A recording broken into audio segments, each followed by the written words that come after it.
Our next scenario is going to be now deploying the actual virtual machine and to talk about some of the problems and issues most people have when they do that. Let's go over to the all services blade here, okay, and we're going to X out of what we had searched for.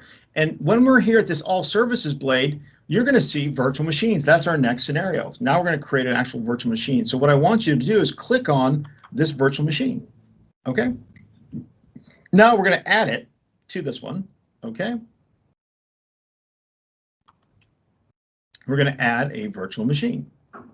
Okay, so now this wizard is actually pretty big. Okay, so this one we have to be careful of. We're going to go from basics all the way over to the right, and I'm going to explain each one of those to you, you know, very specifically, and some of the pitfalls that you can have. So you have your subscription right there, no problem, and then you have your resource group. Once again, we want to select the resource group that we have created. Okay. Now, what I need you to do is follow me exactly on this. Is we're going to use this name, demo. Oh, sorry. We want to make sure that we have this name exactly the way I put it in here, and it's all caps. Demo Lab VM 01. Please put that in exactly the way that I said that here. Do not do underscore or lower, not non-caps or lowercase, uppercase. Make sure it's all uppercase with a 0 and a 1 after that. The reason is I have a script I'm going to be given to you later that actually has this virtual name in it, just like this is, so that we can run it. Otherwise, it's going to be a real pain. Okay. All right. The region we're going to leave there. Now, sorry, Sherman. Yes, sir. Just to ask here, all of us should be creating Demo Lab VM1 as the VM name, correct? Exactly. I want you all to pick this exact name, Demo Lab VM01, as your. Okay. Yes, please. Got it. All right. Perfect.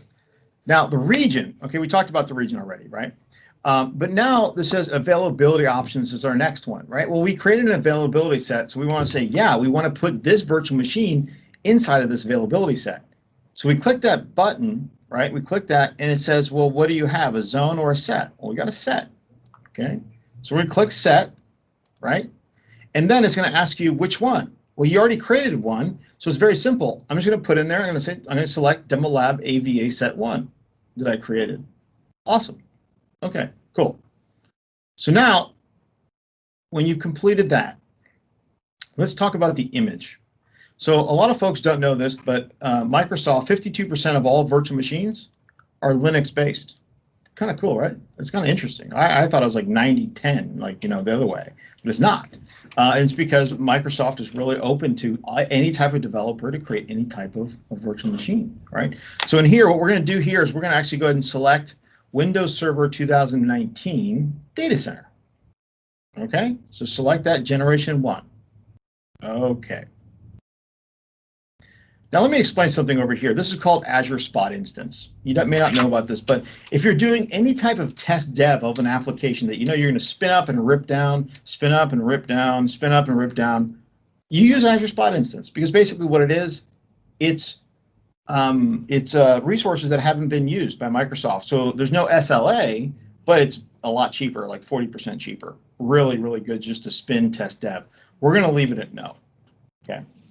All right, so let's look at the biggest mistake just about everyone makes, and this is the size. So when you're looking at let's say migrating to the cloud, you have servers, and the way that servers used to be built was overbuilt. You'd overcapacity it, right? If you're building a brand new server, you'd add 30 to 40 capacity or potential capacity extra, right? More machines on it, more memory, more disks. Well, it doesn't apply here at Microsoft. It doesn't.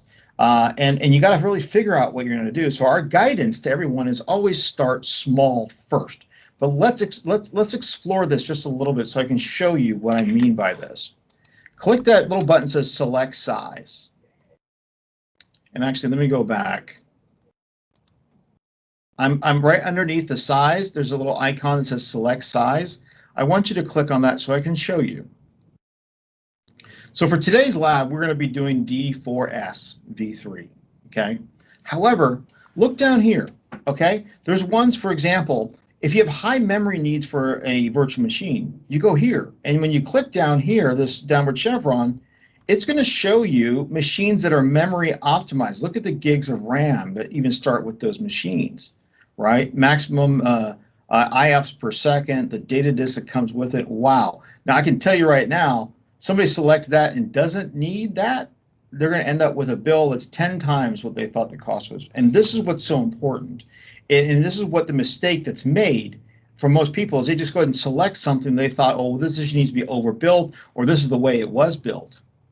The problem with that also, let me tell you this other thing that's another problem, is that probably 2/3 of your applications that you ran on your server have migrated to software as a service applications anyways. So first of all, you actually need to reduce your virtual machine size, right? And reduce the power almost automatically. Number two, you don't want to overbuild. That's the biggest mistake people make. And then they end up getting a $30,000 bill or a $10,000 bill, or they look at it and they're like, wait, this is too expensive. Well, you didn't size it right, okay? You didn't price it right. You didn't look at it, because if you see here, we also have high memory needs right there. Let me go to, so this is performance-based, so F-Series performance-based. So you see how you have a lot more CPUs here? So you can, 72 virtual CPUs, right? Unbelievable, right? So you can do it that way. However, the B's, the A, B's, and C's, these are all general purpose, just to use. So we're going to be using D4 V3. I want you to go ahead and select it. Does anybody have a question about that? Okay. Now, let me tell you this other thing. This is a pro tip number 4, okay? Azure has this thing called Azure Migrate and Assessment Tool. It's an amazing tool. It's a tool that you download. You download an agent, okay, just onto your network. And you take that agent, and that agent then just basically checks out your environment. And you can run it for 1 day, but that doesn't give you a lot of telemetry. My suggestion is you run it for 10 days. It's free. It's nothing's going to happen, till you can take it off, take it on. There's no risk here. But the cool thing is that after 10 days, it's going to tell you, hey, out of your 4 virtual machines, these 3 are ready, or these 2 are ready. This is the cost of the machine. This is what we see based on your usage. This is good to go up there. These are security metrics. It's an amazing report. Okay, and this is what Groupware can actually do for you. Very simply, just download that, just let it run, and then it comes out, and then now you know what you need to migrate, or what the cost is, or what you should do. It's really a fantastic and phenomenal tool, and it saves your bacon when it comes down to, oh my gosh, what did I do? Okay, so now we have that. Any questions, please let me know. But look, we need to go have a username and password. Please copy mine exactly. It's demo user, okay? And the password is PASSWORD.1, bang, bang. Exactly have to do that. Sean, we can definitely work with you. Thank you so much for coming, and we'll get back to you. Okay, confirm password, PASSWORD.1, bang, bang. Okay. All right, so remember, this is demo user or demouser and password.1. You're going to need to remember this. If you change this to something different, make sure you write it down, but please try to use the exact same one I did. Okay, now, what's also important here is people think that they should allow public inbound ports. Whenever you create a virtual machine, you never want to do that. That's the guidance from Microsoft. Don't do that. We will assign an actual user. We'll create a network security group to get into it. So none, okay?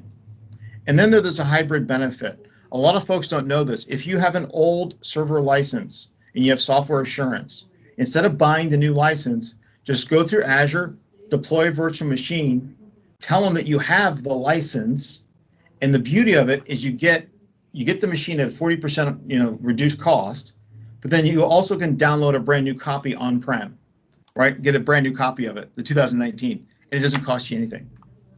Okay. All right, let's move to disks. OS disk, we're going to leave it alone. Data disk, we're going to attach later, so I can show you a little bit more advanced ways of doing that. So let's go over to networking. Okay. I'm going to pause here for a moment.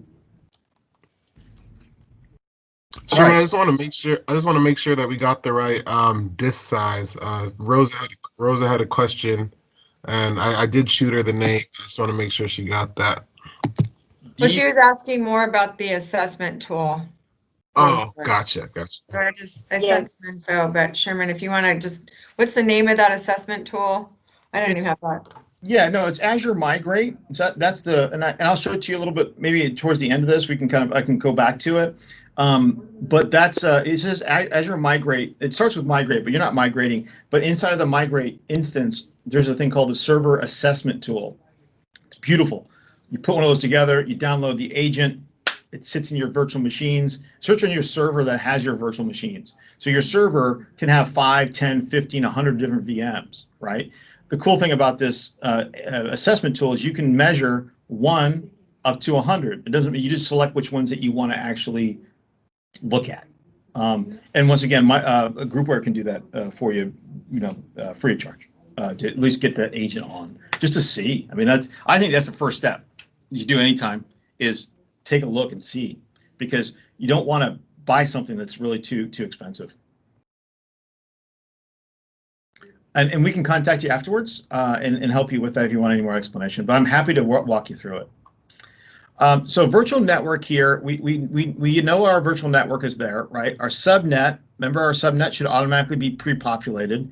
And then the public IP is going to create a new one for you, okay? So now, hold on. Now this is so important right here. This is called the NIC, the Network Security Group. Probably don't even know what that means, but we need to create one, okay? And this is where we're going to actually create our inbound port security rules, inbound and outbound. That's why I wanted to make sure you understood this. Super, super important that you always do this. This is security, okay? Who gets in and who doesn't get in, okay? And that's why we don't have public, right? We have private. Okay, so we do select advanced, and then it automatically gives you a new one. So it's Demo Lab VMO1-NSG, right? Okay, cool. Accelerated working on, behind we don't do any load balancing. We're okay with that. Now let's get over to management. Okay, so in management, we're not going to change anything here, but I just want to talk to you about it a little bit. You have the Azure Active Directory, so you turn that one on, right, if you had it, but we'll leave that off. Let's go to advanced next. We're going to leave advanced again. We're going to leave it alone, but you can do other things inside of advanced. We go to tags, and then we go to review and create. Okay. So validation has passed, and then we're going to go ahead and push the create button. All right.